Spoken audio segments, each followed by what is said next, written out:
दिखाया गया है, जो वॉयलेंस दिखाया गया है, जो रेप के सीन है और अगेंस्ट वुमेन जाते हैं, उनको ये आपत्ति है, तो आप किस तरह से इसे लेती हैं कि सर्टिफिकेट में इशू हो रहा है, आप क्या कहना चाहिए? जहाँ तक कि मैं जानती हूँ शायद उसके अगेंस्ट ऑब्जेक्शन नहीं लिया गया था। आई थिंक लैंग्वेज के अगेंस्ट मोस्टली ऑब्जेक्शन लिया गया है, जो कि है स्ट्रॉन्ग लैंग्वेज यूज़ किया गया है इस फिल्म में, जो असलियत में प्रॉबेबली होता है वो दिखाने की कोशिश की है। क्योंकि हम लोग समझते हैं कि जहाँ तक आप जनता को असलियत टू अ सर्टेन एक्सटेंट नहीं दिखाओ तब तक वो इंडिफरेंट रहेंगे। उनको कभी मतलब ये मीठी गोली दे दे के कुछ जो हमारा कॉज है वो कहीं ना कहीं खो जाएगा, जो मैसेज है वो खो जाएगा। तो it is time we woke up to the harsh realities of what is happening in our country today. आपके हिसाब से और क्या क्या प्रॉब्लम है सीबीएसई को अगर पूछा जाए तो? यू नो ऑनेस्टली मुझे इतना ज़्यादा मालूम नहीं है, लेकिन मैं ज़रूर कहूँगी कि ये सवाल एक्चुअली आप प्रोड्यूसर्स या डायरेक्टर्स से करें, क्योंकि दिल उनको मिला होगा कि क्या ऑब्जेक्शंस हैं, क्योंकि मेरे हाथ तो कुछ लगा नहीं है। मैं भी कहा सुना आप लोगों को बता रही हूँ। और जहाँ तक लेकिन मैं समझती हूँ कि हमारी जो सीबीएफसी है, they are bound by certain laws जो शायद 70 साल पहले बने थे जब हम लोग को आज़ादी मिली थी, और तब से आज तक वही गाइडलाइंस हम लोग शायद फॉलो करते आ रहे हैं जहाँ तक कि हमारी सिनेमा है।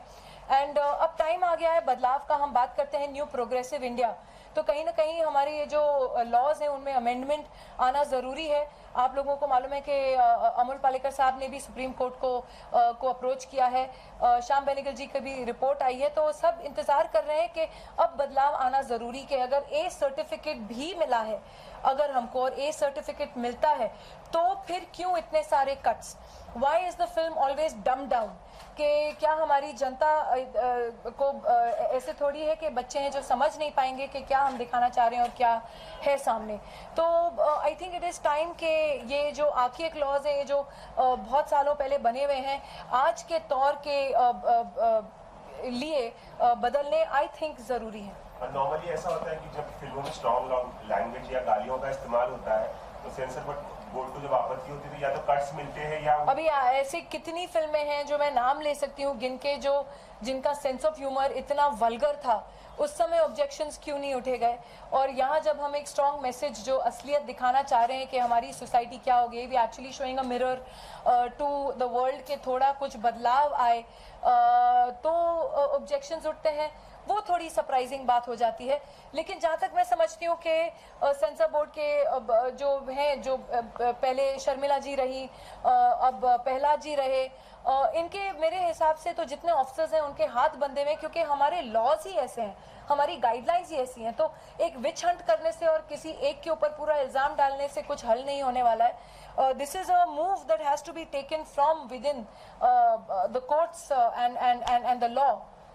आपको लगता है कि सीबीएसई की जो गाइडलाइंस है उसके अलावा प्रॉब्लम ये है कि प्रहलाद निराली जी बहुत नैरो माइंडेड है और बहुत सारी फिल्मों को प्रॉब्लम अभी आई है सर्टिफिकेट को लेके? यू नो आप अगर ऐसे बात करेंगे तो कि अगर जो हमारे सेंसर चीफ हैं वो नैरो माइंडेड है, मैं नहीं मानती हूँ। क्योंकि मैंने हाल ही में 1.5 हफ्ते पहले एक केस पढ़ा जहाँ चेन्नई हाई कोर्ट ने, जो हमारे कोर्ट ऑफ लॉ है, चेन्नई हाई कोर्ट ने पूरे सेंसर बोर्ड को, जो जितने ऑफिसर्स हैं उनको कोर्ट में बुलवाया, क्योंकि एक लड़की ने कोई फिल्म देख के जिसको यू सर्टिफिकेट मिला था वो अपने बॉयफ्रेंड के साथ भाग गई।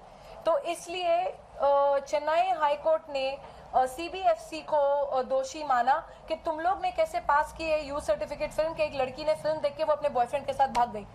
अभी आप मुझे बताइए कि हम जिस जमाने में रह रहे हैं, तो फिर आप कैसे कहेंगे कि सेंसर बोर्ड की गलती है या हाई कोर्ट की गलती थी? So this is not what I believe. I believe that our guidelines have to change.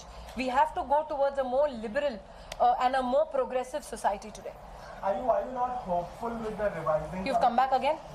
No. Then of course the film has been seen by the examining committee. We have the revising committee. Are you not hopeful that probably they will see it in a different light? And well, you know what I heard, you know, उड़ते ऐसे खबरें आती हैं जो मैं media से ही सुनती हूँ। कुछ ऐसे मीडिया वाले हैं जिन्होंने मुझे कहा कि कुछ औरतें थी और कुछ जेंटलमैन थे जिन्होंने ये फिल्म देखी, और जितनी औरतें थी they had no problems with the film. तो जब औरतों को कोई प्रॉब्लम नहीं था for a film which is made for women in our country today, then I see no rise for objection, but we are hoping for the best. And एक plus point ये ज़रूर है कि जितने लोगों से पता चला है कि the censor board believes in a message and believes कि ऐसी फिल्में आज के तौर पे दिखानी चाहिए, क्योंकि statistically actually crime against women is on the rise. तो मात्र जैसी film which has a strong message for जो हो रहा है आज हमारे देश में, ऐसी फिल्में वो लोग बिलीव करते हैं कि दिखानी चाहिए, लेकिन उनके भी हाथ बंधे हुए हैं। So this is a situation that we are in right now. Time is very short. Thank you so much. Ma'am, one last question. Time is very short for you all. I'm done. In terms of I have to you go know, for the release is screening. just around the corner, and you have this issue at your hand. What will be your move forward? Do you See, I'm not the producer, so I cannot really say anything. It is not my decision. I'm just the actor. All I'm here is the face of the movie. I am here to tell you what is happening. But these questions, what the producer and the director decide, it's ultimately in their hands. Thank you guys. Thank you so much for this evening.